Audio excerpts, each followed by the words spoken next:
ओम श्री गणेशाय नमो नमः। सिया राम मैं सब जग जानी करऊँ प्रणाम जोरी जुग पानी।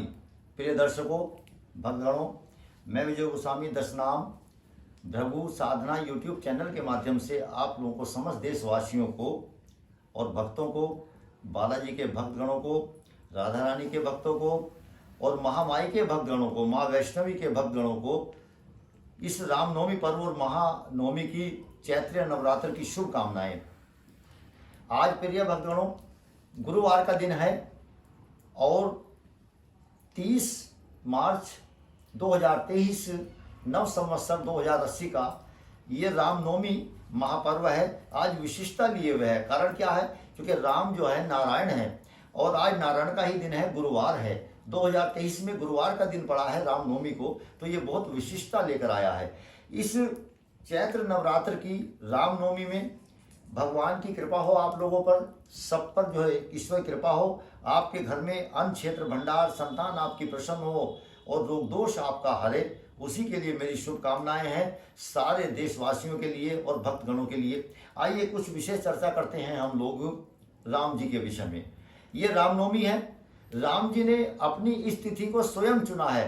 राम जी ने दृष्टिपात किया है एक तिथि पर, द्वितीय पर, तृतीया पर, चतुर्थी पर, पंचमी पर, 6 पर, 7 पर, अष्टमी में, 9 में, 10 में, 11 में, 12 में, एकादश में, द्वादश में, त्रयोदश में, चतुर्दशी, 14 में और अमावस्या पूर्णमासी में।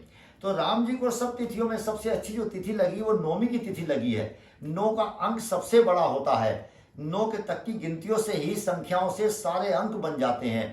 तो सबसे बड़ा अंक है 9 का। इसलिए राम जी ने नौमी तिथि में अपना स्वयं जन्म लिया है। यूं तो भगवान जन्म नहीं लेते, अवतरित होते हैं, अवतार लेते हैं, लेकिन एक जगह पर आया है कि निज इच्छा निर्मित तनु।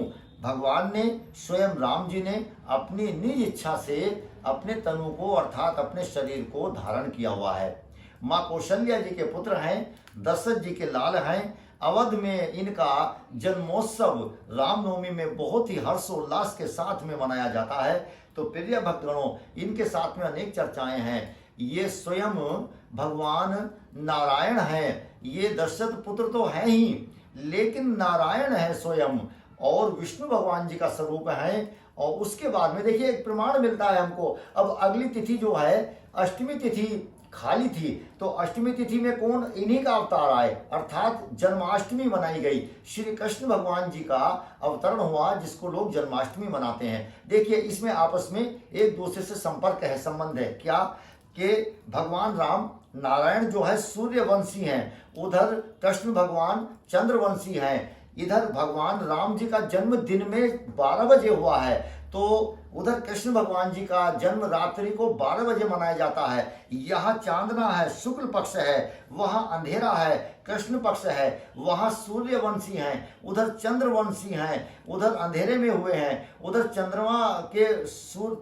तारों में चंद्रमा की रोशनी में हुए हैं। तो इस प्रकार से इनका जो है उधर नौमी में हुए हैं, उधर अष्टमी में जन्म लिया है। ये एक दूसरे के संपूरक हैं। इस बात का ये प्रमाण मिलता है कि भगवान राम और कृष्ण भगवान स्वयं निज इच्छा से अपने शरीर को रखकर भक्तों के कल्याण के लिए आए हैं। आइए एक विशेष बात इसमें हम आपको जानकारी देते हैं।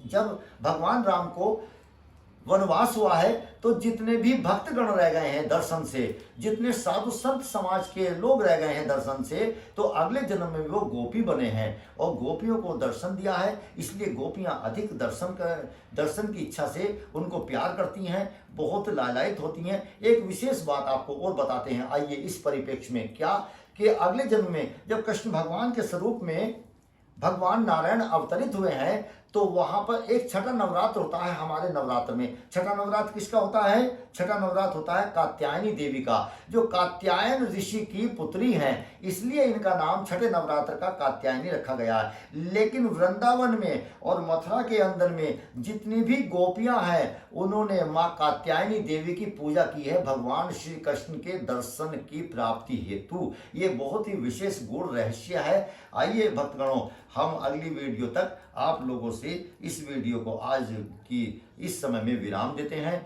अगले वीडियो तक इसको हम विराम देकर आप लोगों से पुनः निरंतर ही दूसरी वीडियो के साथ में आपसे भेंट करेंगे। तब तक के लिए ओम नमो नारायण। सिया राम मैं सब जग जानी, करहूं प्रणाम जोरी जुग पानी। एक विशेष मंत्र है, राम रामेति रमे रामे मनोरमा सहस्त्र नाम तुतुल्यम राम नाम वराहन में। राम जी का एक शब्द सहस्त्रों नामों के बराबर होता है, इसलिए सब लोग राम की महत्वता समझते हैं। राम 2 अक्षरों से बना है। रा का मतलब है कि एकदम से अंदर से कोई चीज विकार बाहर आ जाए, और माँ का मतलब है मुंह बंद हो जाता है, अंदर में वो विकार आने से रुक जाए, इसको राम बोलते हैं। और राम जो है रोम रोम में बसे होते हैं, उनको राम बोलते हैं। जो हर समय राम का अवलोकन करते हैं, जो उनका नाम लेते हैं, वो पूर्ण रूप से अपने आप के जीवन को उद्धार करते हैं। सिया राम मैं सब जग जानी,